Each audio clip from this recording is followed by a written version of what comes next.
तुर्की ने पहला floating and regasification ship तैयार कर लिया। सदर एर्दोआन कल एर्तुगरुल गाजी नामी बहरी जहाज का इफ्तिताह करेंगे। इस बहरी जहाज में 1,70,000 क्यूबिक मीटर गैस जखीरा करने की गुंजाइश है।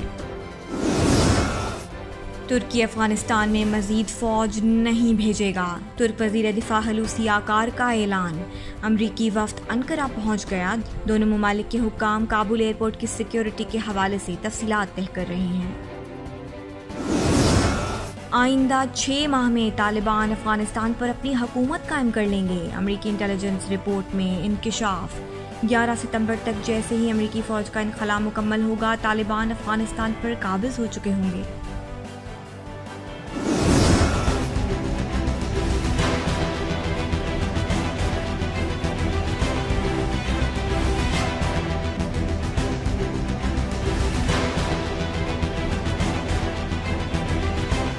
तुर्की में सदारती निज़ाम हुकूमत के 3 साल मुकम्मल। सदर एर्दोआन की हुकूमत ने इस दौरान आलमी और मुआशी सतह पर ज़बरदस्त कामयाबियाँ हासिल की।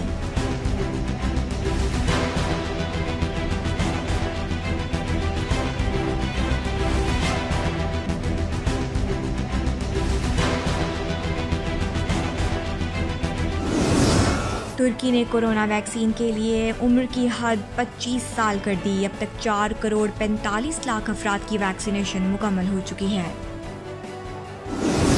पाक फौज के सरबराह जनरल कमर जावेद बाजवा का दौरा तुर्की। तुर्क वजीर दिफा हलूसी आकार और आला अस्करी क़यादत से मुलाकात। दोनों मुल्कों के दरमियान दिफाई ताल्लुकात को मजीद मजबूत बनाने का फैसला।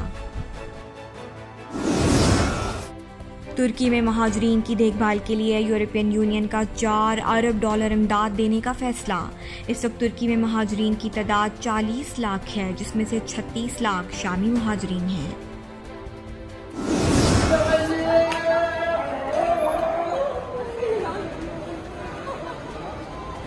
और एक बेटी की अपने वालिद से 12 साल बाद मुलाकात के जज्बाती मनाजिर।